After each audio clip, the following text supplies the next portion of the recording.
when I first heard a noise, I was not aware that that was a shot being fired, and maybe perhaps that's why I continued to film, because I thought it was a backfire or a firecracker. I mean, I wasn't used to being around guns. I did not realize that those were shots until I saw in the frame of my camera President Kennedy's head come off, the back of his head. Then I realized that that was a shot. I don't know how many I heard. I know where I thought the shots came from. Was the picket fence area, in that around that large tree somewhere on the other side of those steps, but in the picket fence area. There was a figure there, and there was smoke there. I will always believe that the man that shot President Kennedy was standing somewhere in the picket fence area, and no one will ever convince me any differently. The robbers. After the assassination, Beverly was contacted at work by FBI agents who took her undeveloped film and promised to return it within 10 days. She has not seen it since. From the position that I was filming, I had the best shot of the assassination, and probably the only one that had a real good shot of the Grassy Knoll. And probably would be a lot of unanswered questions answered if my film could be found. Fortunately, a few feet to Beverly's left, Mary Ann Moorman in the dark coat took her picture a split second after the president had been fatally struck in the head. Although frequently examined by the FBI, her historic snapshot was too widely publicized to disappear. We know that the president's car was in the center. Its dramatic secret, however, has only recently been uncovered. After 5 years of intensive study of the Moorman picture by two researchers in Texas, Jack White and Gary Mack, there is at last convincing evidence of a gunman up on the Grassy Knoll. Here is the guy that we call Badgeman, and it appears to me that from our study of it, his waist is right at the top of the wooden fence. Gary Mack was the first to isolate the image, now known as Badgeman. What I was looking at, to a lot of people, might have just been like looking at an ink blot or something. And all of a sudden, I started to see eyes and ears and forehead and hair. And little by little, the pieces of this image started to make sense to me. And that's when I first called Jack. And with his photographic work doing the blow-ups, we could see more and more and more detail.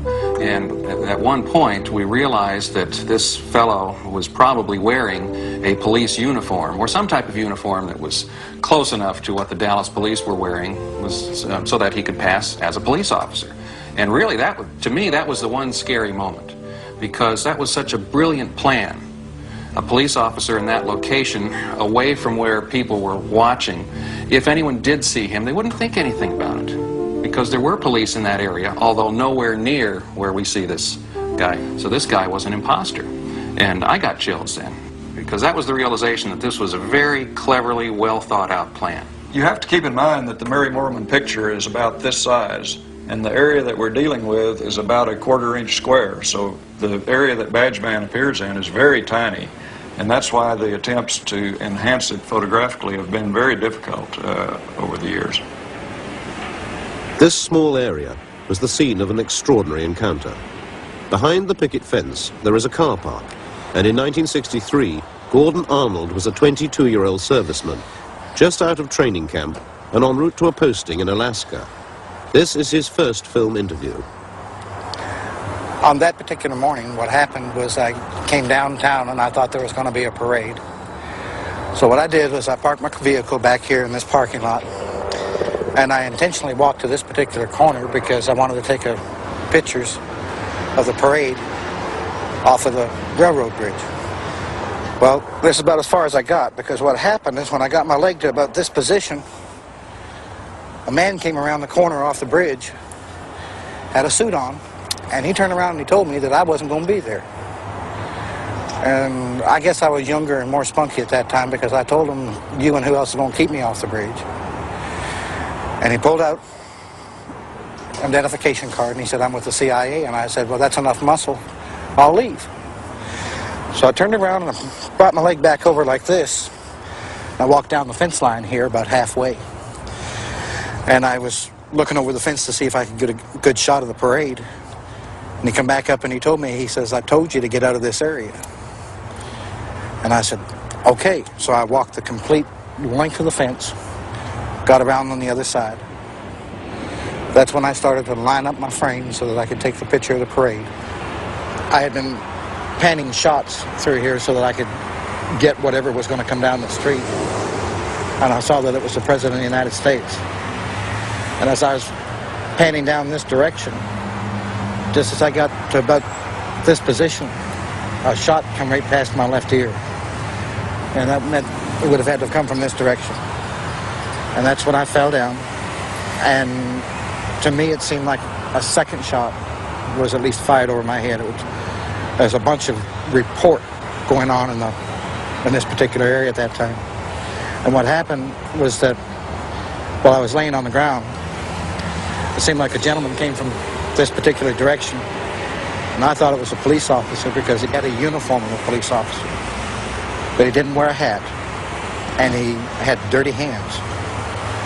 But it didn't really matter much at that time because with him crying like he was and with him shaking when he had the weapon in his hand, I think I'd have gave him almost anything except the camera because that was my mother's. And literally what the man did was kick me and asked me if I was taking a picture. I told him that I was. And when I looked at the weapon, it was about that big around, and I decided I'd let him go ahead and have the film. I gave it to him. And then he went back off in this direction. I went off in this direction. And 3 days later, I was in Alaska. And I didn't come back to the United States for about 18 months. We spent a lot of time studying the picture and looking at little details. And I guess in the back of our minds was a story that had come out 4 years earlier by a man named Gordon Arnold, who claimed to be a witness to the assassination and claimed to have been standing up by the fence.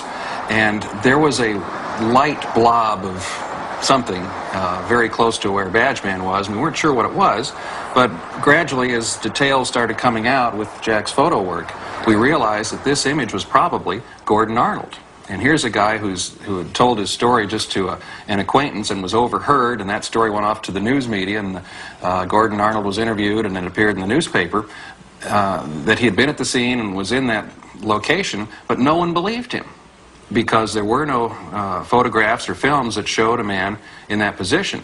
But all of a sudden, the Moorman picture confirmed his story.